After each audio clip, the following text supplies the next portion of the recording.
आइए हम लोग एनसीईआरटी केमिस्ट्री में विलेन पढ़ रहे थे, यानी सॉल्यूशन।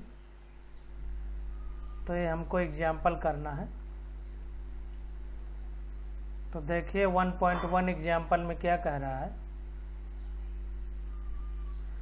कह रहा है एथिलीन ग्लाइकॉल यानी C2H6O2 के मोल अंश की गणना करो यदि विलयन में C2H6O2 का 20% द्रव्यमान उपस्थित हो। तो हमें मोल फ्रैक्शन निकालना है एथिलीन ग्लाइकॉल का, जिसमें यह विलयन में द्रव्यमान के हिसाब से 20% उपस्थित है। तो देखिए कैसे हम इस क्वेश्चन को करेंगे। तो देखिए अब ये क्योंकि क्वेश्चन में खुद ही हमसे बता रहा है कि द्रव्यमान के हिसाब से एथिलीन ग्लाइकॉल यानी C2H6 कितना उपस्थित है, 20%। इसका मतलब 20 ग्राम C2H6 उपस्थित है। बाकी हमारा क्या होगा, अगर पानी में विलयन है तो पानी होगा, अन्य किसी में विलयन है तो अन्य कोई चीज़ होगी। तो यहाँ पर पानी में विलयन है तो 20 ग्राम एथिलीन और 80 ग्राम जल होगा, यानी कुल मिला करके पूरा विलयन 20% है। परसेंट का मतलब 100। तो 100 में 20 हमारा एथिलीन ग्लाइकॉल है और 80 भाग पानी है। हालांकि यहाँ पर कहीं नहीं लिखा है कि विलयन पानी में है, फिर भी जब कुछ नहीं दिया है तो पानी ही माना जा रहा है। तो माना कि हमारे पास 100 ग्राम विलयन है।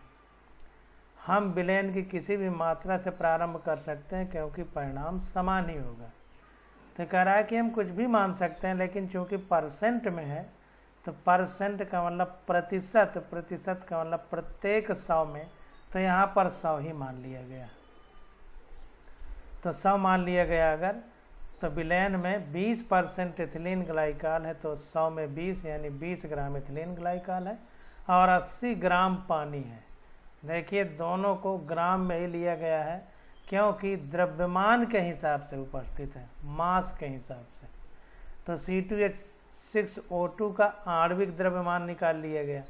तो आणविक द्रव्यमान C का 12 होता है और 2 है तो 2 का गुणा कर दिया, प्लस हाइड्रोजन 6 है तो 6 और 1 हाइड्रोजन का जो परमाणु भार है 1 होता है तो 1 हो गया, प्लस ऑक्सीजन का O8 16 हो गया और 2 ऑक्सीजन है तो 2 का गुणा कर दिया गया। तो पूरा आ गया 62 ग्राम प्रति मोल। अब यहाँ पर ध्यान दीजिए कि C2H6O2 है तो इसका आणविक द्रव्यमान 62 ग्राम आ गया और यहाँ लिखा गया है 62 ग्राम प्रति मोल, क्योंकि जितना अणुभार होता है किसी यौगिक का उतने में जितने जो है अणुओं की संख्या होती है वो 6.023 × 10⁻23 होती है। इसको एवोगैड्रो नंबर बोलते हैं और यही 1 मोल के बराबर होता है। तो इसीलिए 62 ग्राम प्रति मोल कहा है, चूँकि 62 ग्राम में 1 मोल अणु उपस्थित होंगे।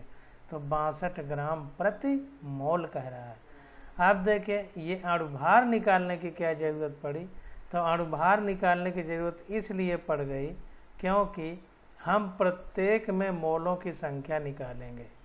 मोल प्रभाज का मतलब ही है, मोल अंश का मतलब ही है कि मोलों के आधार पर कौन कितने अंश है।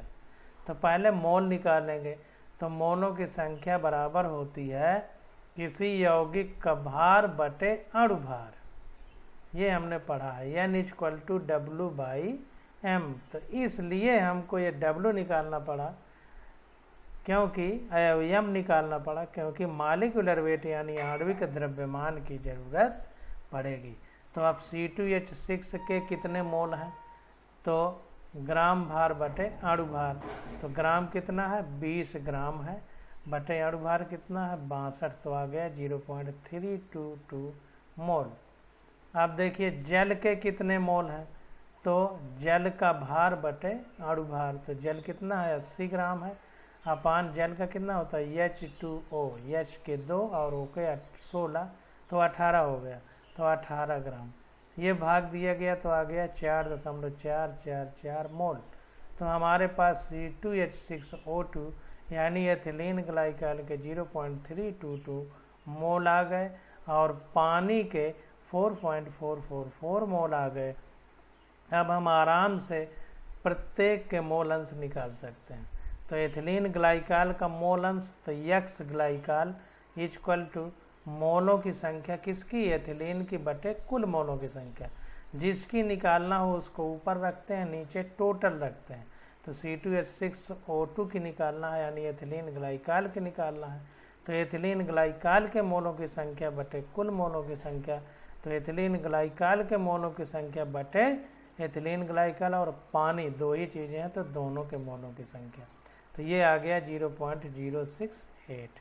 इसी प्रकार से पानी के मोलों की संख्या यक्स जल कितना होगा, जल के मोलों की संख्या बटे एथिलीन ग्लाइकॉल प्लस जल के मोलों की संख्या, क्योंकि टोटल में दो ही है। तो 4.444 मोल अपान 0.322 मोल प्लस 4.444 मोल भाग दिया गया तो आ गया 0.932 मोल। तो एथिलीन ग्लाइकॉल के मोलों की संख्या 0.068 और पानी के मोलों की संख्या 0.932 हो गई। जल के मोल अंश की गणना निम्न प्रकार से की जा सकती है। अब देखिए जल के मोल अंश ये आ गए हमारे पास, यक्स जल मोल अंश और ये यक्स।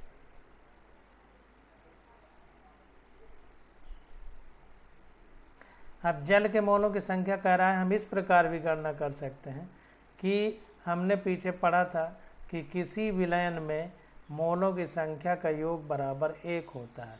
तो यहाँ पर दो ही यौगिक हैं, पानी और एथिलीन ग्लाइकॉल, तो दोनों के मोलों की संख्या 1 होना चाहिए। तो अगर हम एथिलीन ग्लाइकॉल को निकाल लिए हैं, इसमें से 1 से घटा दें तो जल के मोलों की संख्या आ जाएगी।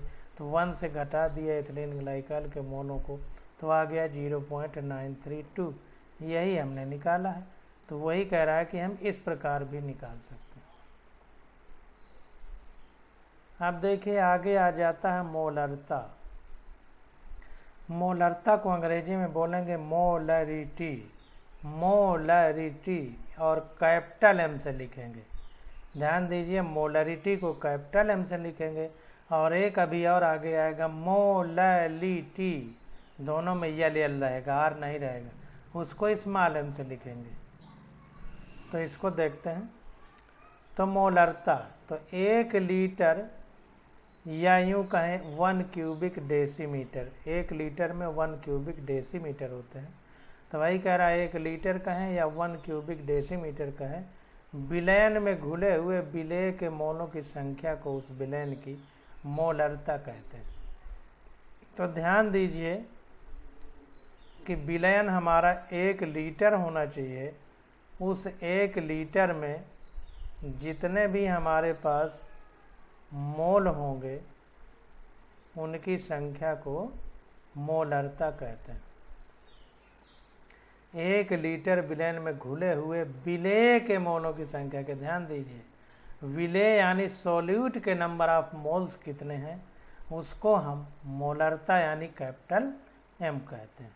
तो जाहिर सी बात है कि मोलरता बराबर क्या होगा, विलेय के मोलों की संख्या बटे विलयन का लीटर में आयतन। 1 लीटर की बात हो रही है तो विलेय के मोलों की संख्या बटे विलयन का लीटर में आयतन, ये हमारा क्या हो जाएगा, मोलरता। अब देखिए उदाहरण द्वारा समझा रहा है कि जैसे उदाहरण क्या है कि NaOH के 0.25 मोल प्रति लीटर, यानी यूँ कहें कि 0.25 कैपिटल एम। विलयन का तात्पर्य है कि NaOH के 0.25 मोल को 1 लीटर विलयन में घोला गया है। तो अगर कहीं लिखा हो 0.25 m कैपिटल में लिखा हो तो इसका मतलब ये होगा कि 1 लीटर विलयन रहा होगा, उसमें 0.25 मोल जो है NaOH को घोला गया होगा। ये मतलब हो जाएगा, अच्छे से समझ लीजिए। तो ध्यान दीजिए दो बातें बस कि 1 लीटर विलयन लेना है, विलयन है 1 लीटर सॉल्यूशन लेना है, और उस 1 लीटर सॉल्यूशन में सॉल्यूट यानी विलेय के कितने नंबर ऑफ मोल हैं, उसको हम मोलरता कहेंगे। क्योंकि अभी मोलालिटी आएगी, मोलालिटी, तो उसमें आप कंफ्यूजन हो जाएगा आपको, इसलिए हम कह रहे हैं।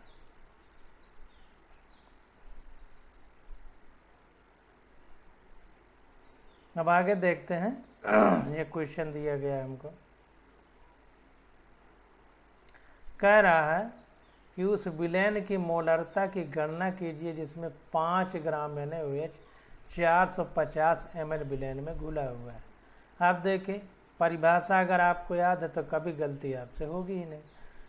हमें परिभाषा में पता है कि मोलरिटी का मतलब होता है, मोलरता का मतलब होता है कि विलयन का 1 लीटर लेना है और विलेय के मोल में गणना करना है, मोलों की संख्या होती है। तो यहाँ पर हमें देखिए 5 ग्राम NaOH 450 ml विलयन में घुला है, तो विलयन हमको 1 लीटर लेना है और विलेय हमको मोल में लेना है। तो 5 ग्राम NaOH है, तो पहले हम इसको मोल में बदल लेंगे। तो मोल में बदलने के लिए क्या करेंगे, भार बटे अणु भार, तो NaOH का अणु भार, तो NaOH के मोल बराबर भार बटे अणु भार। NaOH का अणु भार कितना होता है, Na का 23, O का 16, H का 1, तो पूरा 40 हो जाएगा। तो 5 बटे 40 तो आ जाएगा 0.125 मोल। अब देखिए NaOH तो हमारा मोल में बदल गया, लेकिन अभी विलयन हमारा 450 ml दिया है, इसको लीटर में बदलना है। तो विलयन का आयतन लीटर में कितना हो जाएगा, 450 ml बटे 1 लीटर से भाग देंगे, तो 1000 ml का है या 1 लीटर या 1000 ml प्रति लीटर कह दिया है। तो 450 ml प्रति 1000 ml कर देंगे, तो ये हमारा मोलरता आ जाएगा विलेय के मोलों की संख्या बटे विलयन का आयतन लीटर में। तो विलेय के मोलों की संख्या 0.125 बटे विलयन का आयतन लीटर में, तो 450 बटे 1000 करेंगे तो 1000 ऊपर चला जाएगा। तो ये हो गया 0.278 m, ये कैपिटल M, क्योंकि मोलरिटी जो है उसका मात्रा कैपिटल M में लिखा जाता है, या मोल प्रति लीटर लिख सकते हैं क्योंकि मोल प्रति लीटर होता है, या मोल प्रति डेसीमीटर क्यूब लिख सकते हैं, अभी हमने पढ़ा है। तो इस प्रकार से लिखेंगे, इसको इस तरह भी हम लोग कर सकते हैं, इस तरह से।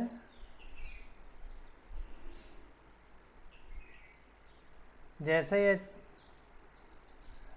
कह रहा है कि उस विलयन की मोलरता की गणना कीजिए जिसमें 5 ग्राम NaOH 450 ml विलयन में घुला हुआ है, तो 5 ग्राम को मोल में बदल लिया।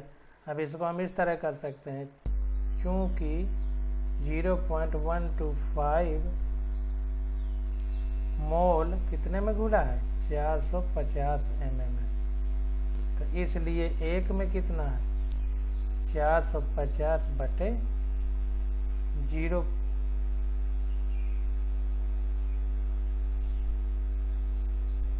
हमको लीटर में निकालना है, तो इस तरह लिख सकते हैं कि 450 ml उपस्थित है कितने में कितना मोल उपस्थित है, 0.125 मोल,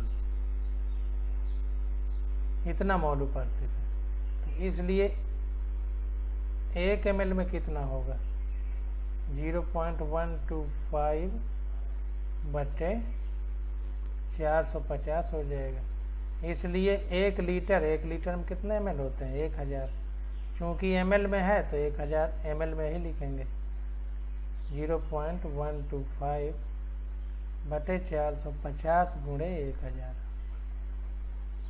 यही चीज़ तो यहाँ लिखी। तो ये सॉल्व करने पे आ जाएगा 278 मोल प्रति डेसीमीटर क्यूब। तो इस प्रकार से हम लोग क्वेश्चन को सॉल्व कर सकते हैं।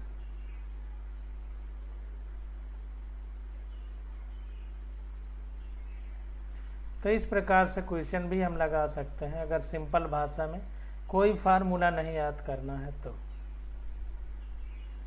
अब आगे देखते हैं।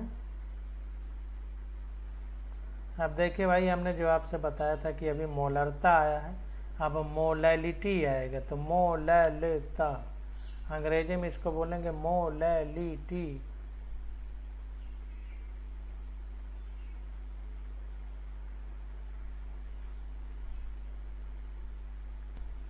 यहाँ पर देखिए लिखा है मोलैलिटी, तो इसको स्मॉल एम में लिखेंगे। मोलैरिटी को यानी मोलरता को हम लोग कैपिटल एम में लिखते थे, इसको स्मॉल एम में। आप देखिए वहाँ पर क्या था, 1 लीटर विलयन लेते थे, आयतन लेते थे विलयन का, और उसमें विलेय के मोलों की संख्या थी। यहाँ पर क्या है,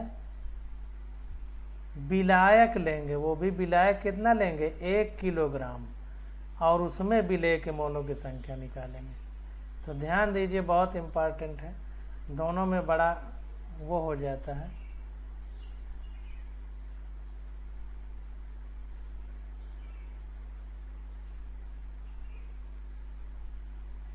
किसी विलयन की मोललता यानी स्मॉल एम 1 किलोग्राम विलायक में यानी सॉल्वेंट में उपस्थित विलेय यानी सॉल्यूट के मोलों की संख्या के रूप में परिभाषित की जाती है। तो देखिए, सॉल्यूट के मोलों की संख्या तो दोनों में है, विलेय के मोलों की संख्या दोनों में है, लेकिन मोलरता में विलयन लिया गया था 1 लीटर, मोललता में विलायक लिया गया है 1 किलोग्राम। ध्यान दीजिए, तो हमारा मोललता क्या हो जाएगी, विलेय के मोलों की संख्या बटे विलायक का किलोग्राम में द्रव्यमान। वहाँ विलयन का आयतन लिया गया था लीटर में, यहाँ विलायक यानी सॉल्वेंट का द्रव्यमान लिया गया है किलोग्राम में। तो अब इसको देखते हैं। कह रहा है जैसे एग्जाम्पल लें कि 1 मोल प्रति किलोग्राम KCl का जलीय विलयन से क्या तात्पर्य है। तो इसका तात्पर्य है कि 1 मोल 74.5 ग्राम KCl को, मतलब 1 मोल में इतने ग्राम KCl होंगे, KCl का अणुभार हो गए, तो 1 किलोग्राम जल में घोला गया। तो 1 मोल प्रति किलोग्राम KCl का मतलब है यह 1.00 स्मॉल एम लिखा जाएगा, क्योंकि मोललता को स्मॉल एम से लिखते हैं। तो इसका तात्पर्य है कि 1 किलोग्राम जल लिया गया है विलायक के रूप में, उसमें 1 मोल या यूं कहें 74.5 ग्राम KCl को घोला गया। विलयनों की सांद्रता व्यक्त करने की प्रत्येक विधि के अपने अपने गुण एवं दोष हैं। तो ध्यान दीजिए कि विलयनों की सांद्रता व्यक्त करने की प्रत्येक विधि के अपने अपने गुण दोष।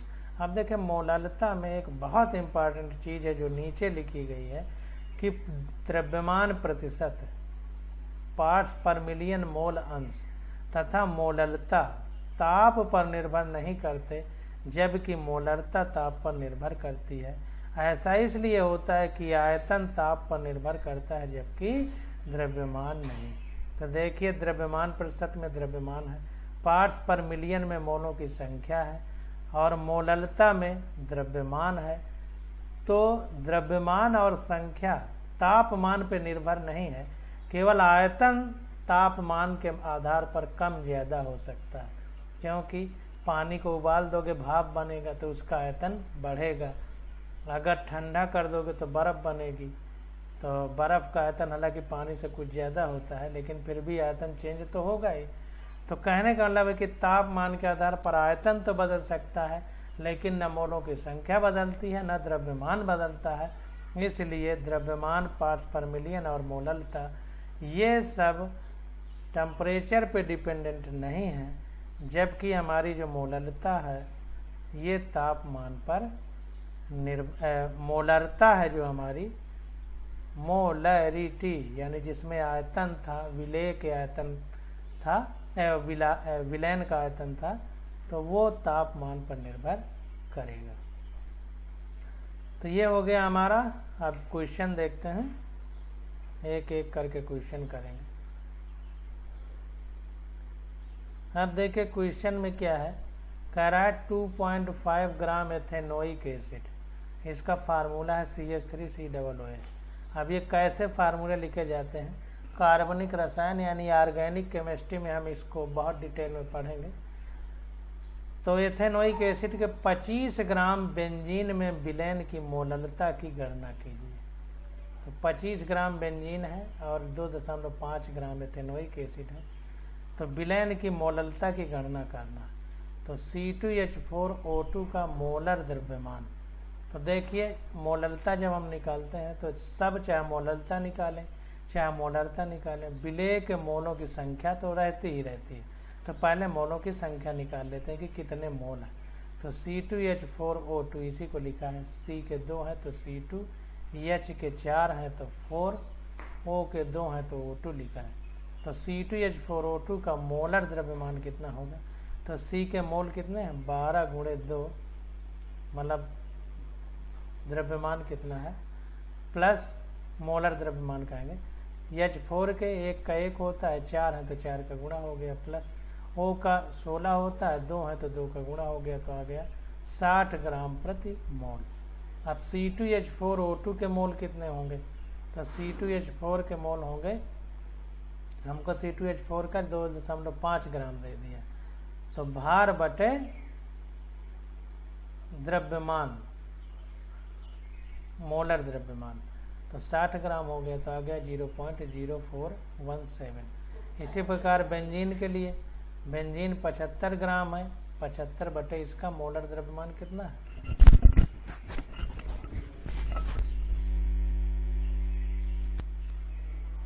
बेंजीन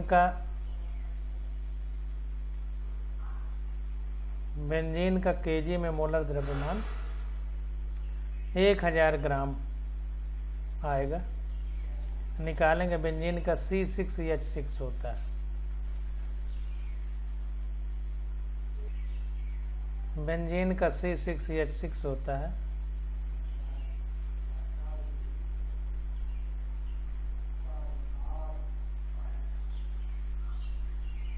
तो C के कितने हो गए,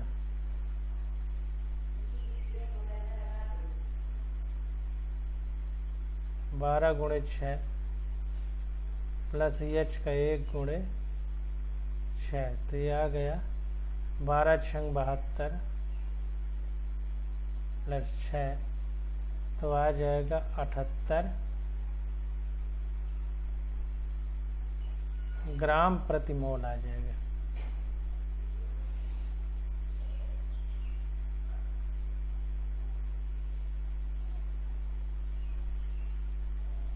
यह बेंजीन का मोलर द्रव्यमान हो जाएगा ग्राम प्रति मोल में। अब यहाँ पर देखिए बेंजीन हमारा विलायक है, तो विलायक का द्रव्यमान किलोग्राम में लेना है। तो विलायक के मोलों से कोई मतलब ही नहीं है, उसके द्रव्यमान से मतलब है। तो 75 ग्राम है, तो 75 ग्राम को हम लोग किलोग्राम में बदल लेंगे। तो क्या करेंगे, 1000 का गुणा कर 1000 का भाग दे देंगे। तो देखिए अब फार्मूला हमारा बन जाएगा। तो C2H4O2 की मोललता क्या हो जाएगी, विलेय हमारा यानी सोल्यूट हमारा कौन सा है, एथेनोइक एसिड यानी C2H4। तो C2H4 के मोल कितने हैं ये हमने निकाला है, तो 0.0417 मोल बटे विलायक का द्रव्यमान किलोग्राम में। तो विलायक हमारा क्या है बेंजीन, और कितना है 75 ग्राम है। तो 75 को हम लोग किलोग्राम में बदलेंगे, तो 75 बटे 1000 कर देंगे किलोग्राम बदलने के लिए। तो वो 1000 ऊपर आ जाएगा, तो ये 1000 का गुणा ऊपर हो गया, तो ये आ जाएगा 0.556 मोल प्रति किलोग्राम। तो इस प्रकार से हम लोग निकालेंगे। अब इसको भी हम लोग उसी तरह कर सकते हैं जैसे पहले किए थे, तो इसको भी हम बता देते हैं आपको। तो इसको ऐसे निकालेंगे,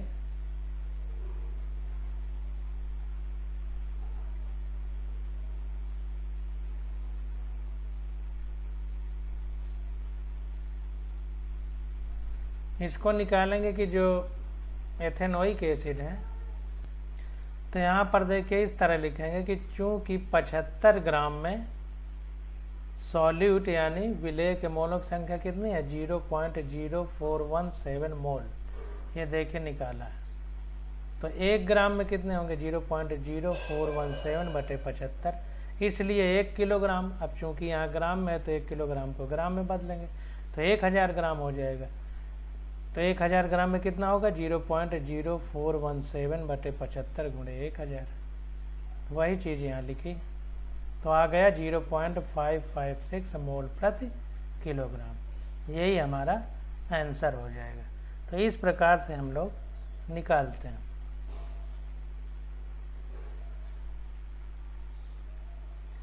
अब आगे देखते हैं। अभी एक क्वेश्चन दिया गया है, क्वेश्चन हम लोग एक साथ पीछे कर लेंगे, एक एक करके पहले पूरी किताब पढ़ते हैं फिर बाद में क्वेश्चन कर लेंगे। तो अब आगे आ जाता है विलेयता। विलेयता को अंग्रेजी में बोलते हैं सॉल्युबिलिटी।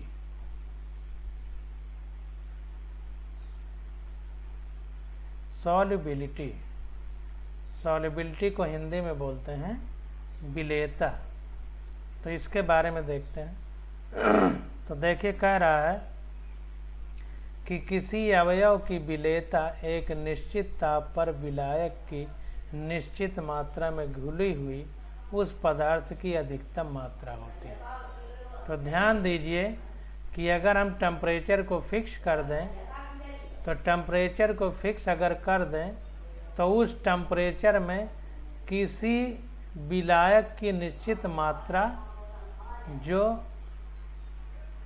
निश्चित ताप पर अधिकतम होती है उसको बोलते हैं। जैसे किसी अवयव की विलेयता एक निश्चित ताप पर विलायक की निश्चित मात्रा में घुली हुई उस पदार्थ की अधिकतम मात्रा होती है।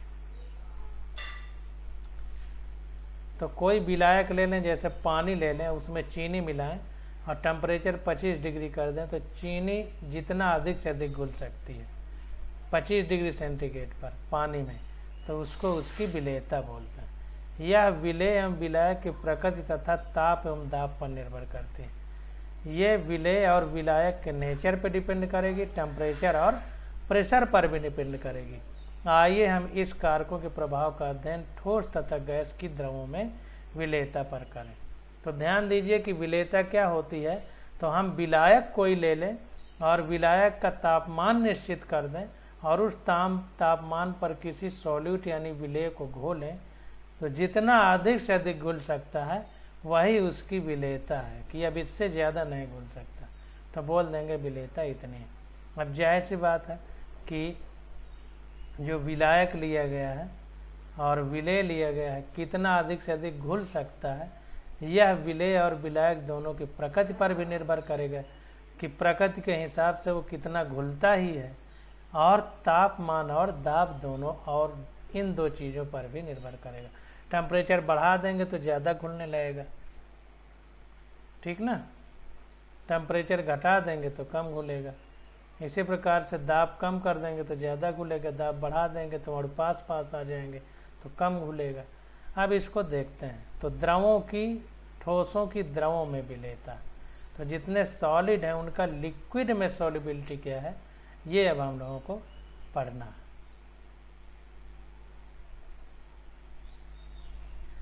तो देखिए कह रहा है कि प्रत्येक ठोस दिए गए द्रव में नहीं घुलता। जैसे सोडियम क्लोराइड व शर्करा जल में आसानी से घुल जाते हैं, जबकि नेप्थलीन और एंथ्रासीन नहीं घुलते। दूसरी ओर नेप्थलीन व एंथ्रासीन बेंजीन में आसानी से घुल जाते हैं, जबकि सोडियम क्लोराइड व शर्करा नहीं घुलते। तो कहने का मतलब ये है कि कौन सा विलायक के लिए कौन सा विलेय घुलनशील है, यह प्रकृति पर निर्भर करेगा कि कौन किस में घुलता है। जैसा एग्जाम्पल द्वारा बता दिया कि सोडियम क्लोराइड पानी में आसानी से घुल जाता है, नेप्थलीन एंथ्रासीन में आसानी से घुल जाता है। अब नेप्थलीन को बेंजीन में घोलेंगे तो आसानी से घुल जाएगा, जबकि सोडियम क्लोराइड व शर्करा आसानी से बेंजीन में नहीं घुलेंगे। तो ये प्रकृति पर निर्भर है। वही कह रहा है कि प्रकृति पर भी निर्भर करती है विलेयता। यह देखा गया है कि ध्रुवीय विलेय ध्रुवीय विलायकों में घुलते हैं, जबकि अध्रुवीय विलेय अध्रुवीय विलायकों में घुलते हैं। तो ये देखा गया है, तो ये बहुत इम्पॉर्टेंट है कि यह देखा गया है कि जो ध्रुवीय विलायक होते हैं यानी पोलर सॉल्यूट होते हैं वो पोलर सॉल्वेंट में घुलते हैं, और जो नॉन पोलर सॉल्यूट है यानी विलेय है वो नॉन पोलर सॉल्वेंट यानी विलायकों में घुलते हैं। सामान्यतः यह विलेय विलायक में सामान्यतः एक विलेय विलायक में घुल जाता है यदि दोनों में अंतर आणविक अन्योन्य क्रियाएं समान हो। हम कह सकते हैं कि समान समान को घोलता है, लाइक डिजॉल्व लाइक। तो कहने का मतलब ये है कि अगर कोई चीज़ किसी में घुल रही है तो इसका मतलब है कि उसमें अन्योन्य क्रियाएं जो हैं अंतर आणविक वो समान है, अंतर आणविक अन्योन्य क्रियाएं समान है। तो इसको अंडरलाइन कर लीजिए पूरे को। तो अंतर आणविक अन्योन्य क्रियाएं जिनमें समान होती हैं वो आपस में एक दूसरे में घुल जाते हैं। इसको अंग्रेजी में देख लेते हैं।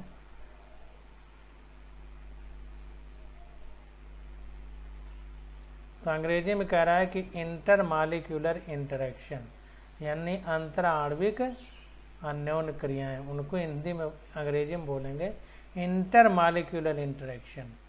अगर सेम है तो आपस में घुल जाते हैं, यानी लाइक डिजॉल्व लाइक, जो जैसा है वैसे को घोलता है। अब देखिए आगे देखते हैं। कह रहा है जब एक ठोस विलेय द्रव विलायक में डाला जाता है तो यह उसमें घुलने लगता है। यह क्रिया विलीनीकरण या घुलना कहते हैं। इसी को विलीनीकरण या घुलना कहते हैं, डिजोल्यूशन कह सकते हैं। अंग्रेजी में क्या बोलते हैं? डिजॉल्व। तो घुलने को डिजॉल्व कहते हैं। तो वही कह रहा है विलीनीकरण या घुलना कहलाती है। इससे विलयन में विलेय की सांद्रता बढ़ने लगती है। जाहिर सी बात है कि विलयन में विलेय जैसे जैसे घुलता जाएगा वैसे वैसे विलेय की मात्रा बढ़ती जाएगी। तो जब विलेय यानी सॉल्यूट की मात्रा बढ़ेगी सॉल्यूशन में तो हम कहेंगे कि कंसंट्रेशन बढ़ता जा रहा है। इसी समय विलयन में से कुछ विलेय के कण ठोस विलेय के कणों के साथ संघट्ट कर विलयन से अलग हो जाते हैं। अब इसी क्रिया में क्या होता है कि हम घोलते चले जाते हैं, घोलते चले जाते हैं। आपने देखा होगा कि जब हम लोग शक्कर घोलते हैं पानी में और उसको रसगुल्ला बनाने के लिए जो जलाव बनाया जाता है, सीरा बनाया जाता है जिसको बोलते हैं, तो पहले कढ़ाई में पानी डाल के उसमें चीनी घोलते हैं और गर्म करते जाते हैं। तो गर्म करने के बाद एक समय ऐसा होता है कि जब हम उसको बाहर निकाल के रख देते हैं तो चीनी के थोड़े थोड़े टुकड़े नीचे जम के बैठने लगते हैं। देखिएगा घर में देखने को मिलेगा। तो वही कह रहा है कि जब विलेय इतना घुल जाता है कि अब उससे ज़्यादा नहीं घुल सकता तो विलेय और विलायक के जो अणु हैं उनमें आपस में टक्कर होने लगती है। तो वही कह रहा है कि इसी समय विलयन में से कुछ विलेय के कण ठोस विलेय के कणों, विलेय के कण ध्यान दीजिए, सॉल्यूट के ही कण कुछ ठोस सॉल्यूट के कण के साथ संघट्ट कर विलयन से अलग हो जाते हैं। ध्यान दीजिए कि विलेय के ही कण ठोस विलेय से टकरा रहे हैं, विलयन से नहीं।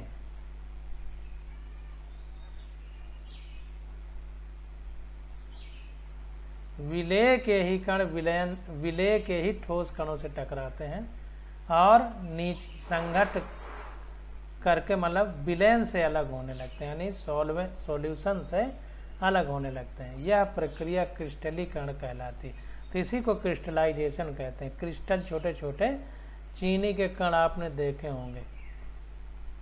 एक ऐसी स्थिति आती है जब दोनों प्रक्रियाओं की गति समान हो जाती है, यानी घुलने की और न घुलने की।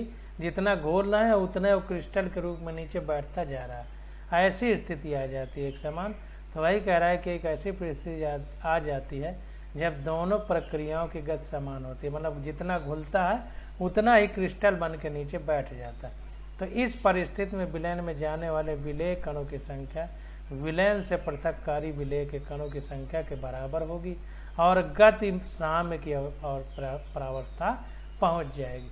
तो कंडीशन क्या होगी कि एक ऐसी स्थिति आ जाएगी कि जितना घुल रहा है उतना ही नीचे क्रिस्टल बन के बैठ रहा है। तो घुलने और न घुलने की प्रक्रिया समान हो जाती है, यानी घुल भी रहा है और नहीं भी घुल रहा, तो घुलना और न घुलना आपस में साम्य अवस्था यानी इक्विलिब्रियम में हो जाते हैं।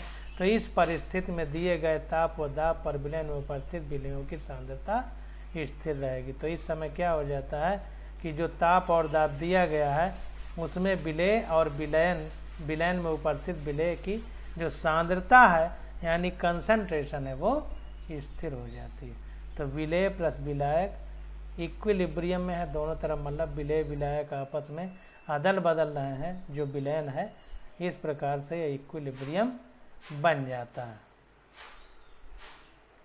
अब देखिए ये तो द्रव के लिए बता रहा है, ठोस और द्रव के लिए। जब ठोस विलय द्रव विलायक में डाला जाता है तब की बात हो रही है। जब ठोस विलय को द्रव विलायक में डाला जाता है तब की ये घटना है, जब ठोस विलय को द्रव विलायक में डाला जाता है। अब देखिए जब गैस को द्रवीय विलायक में घोला जाता है तब भी ऐसा ही होता है। इस प्रकार का विलयन जिसमें दिए गए ताप एवं दाब पर और अधिक विलय नहीं घोला जा सके संतृप्त विलयन कहते हैं। ध्यान दीजिए, अगर अब अधिक से अधिक नहीं घुल रहा है तो उस विलयन को हम लोग क्या कहते हैं? संतृप्त विलयन कहते हैं, यानी सैचुरेटेड सॉल्यूशन कहते हैं अंग्रेजी में, कि अब उसमें और अधिक सॉल्यूट को नहीं घोला जा सकता। एवं वह विलयन जिसमें उसी ताप पर और अधिक विलय घोला जा सके असंतृप्त विलयन कहते हैं। और अगर जो है उस ताप सेम रहे, ताप नहीं बदलना है, क्योंकि टेम्परेचर बदलेंगे तब तो और घुलने लगेगा, जब बढ़ा देंगे टेम्परेचर तो और घुलेगा। टेम्परेचर उतना ही रखेंगे और अगर उसमें अभी और घुल रहा है तो इसका मतलब वो संतृप्त नहीं हुआ है, सैचुरेटेड नहीं हुआ है, तो इसका मतलब असंतृप्त विलयन है। इसको इस तरह समझिए जैसे आपको पानी पिलाया जाए तो कहते हैं कि पानी जितने क्षमता था शरीर में उतना पानी पी लिया, तो कहेंगे मैं पानी से तृप्त हो गया। कोई कोई कहता है संतृप्त हो गया, मतलब कि अब इससे ज़्यादा पानी नहीं पी सकता। तो संतृप्त का मतलब है कि अब इससे ज़्यादा विलय को नहीं घोला जा सकता। वो विलयन जो कि बिना घुले विलय के साथ गतिक साम्य में होता है संतृप्त विलयन कहलाता है, और इसमें विलायक की दी गई मात्रा में घुली हुई विलय की अधिकतम मात्रा होती है। और एक चीज़ ये भी है, जो साम्य अवस्था है, उस साम्य अवस्था की अगर स्थिति को देखें तो ये उस समय होती है जब विलय जो है विलायक की जो दी गई मात्रा है उसमें विलय की अधिकतम मात्रा होती है। ऐसे विलयनों में विलय की सांद्रता उसकी विलयता कहलाती है। तो ऐसे विलयन जब हम लेते हैं तो जो विलय की सांद्रता होती है यानी कंसंट्रेशन होता है उसी को विलयता या सॉल्युबिलिटी कहते हैं, क्योंकि अब उससे अधिक तो घुल नहीं सकता। अब जितना अधिक से अधिक घुल सकता है उसी को हम सॉल्युबिलिटी कहते हैं। अब देखिए आगे देखते हैं, कह रहा है पहले हम देख चुके हैं कि एक पदार्थ में दूसरे की विलयता पदार्थ की प्रकृति पर निर्भर करती है। इसके अतिरिक्त तो अन्य कारक ताप एवं दाब पर भी इस प्रक्रिया को नियंत्रित करते हैं। ये भी हम पढ़ें कि ताप और दाब पर भी निर्भर करती है। तो अब ताप और दाब पर किस प्रकार से निर्भर करती है इसको हम पढ़ेंगे। तो देखिए ताप का प्रभाव यानी इफेक्ट ऑफ टेम्परेचर। तो ठोसों की द्रव में विलयता पर ताप परिवर्तन का महत्वपूर्ण प्रभाव पड़ता है। समीकरण 1.10 द्वारा प्रदर्शित साम्य का अध्ययन करें, हम लोग करेंगे। गति साम्य होने के कारण इसे ले साथे लिए लीच एट लियर प्रिंसिपल का पालन करना चाहिए।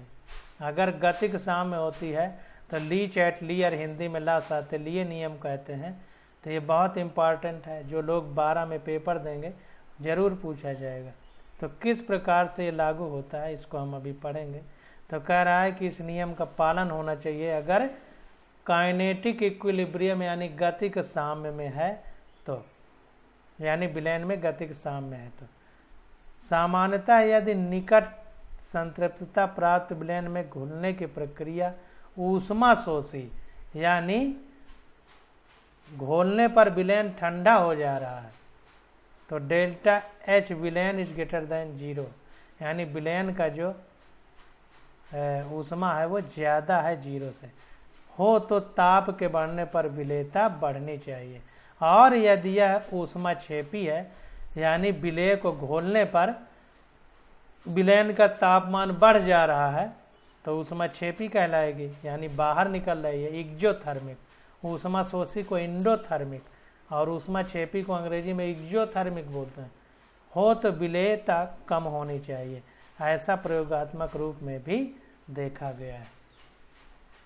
तो ध्यान दीजिए कि यदि सन्निकट संतृप्तता है तो अगर इंडोथर्मिक रिएक्शन हो रही है विलेय को घोलने पर तो तापमान बढ़ाने पर विलेयता बढ़ती है।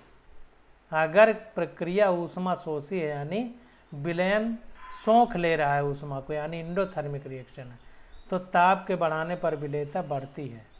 और अगर विलयन ऊष्मा क्षेपी है तो अगर ऊष्मा क्षेपी है यानी ऊष्मा निकल रही है किसी विलेय को घोलने पर तो विलेयता कम होगी। तो कुल मिलाकर के अगर गर्म हो रहा है विलयन तो कम सॉल्यूट घुल पाएगा, और अगर सॉल्यूट यानी विलेय के घोलने पर विलयन ठंडा हो रहा है तो तापमान बढ़ाने पर और घुल पाएगा।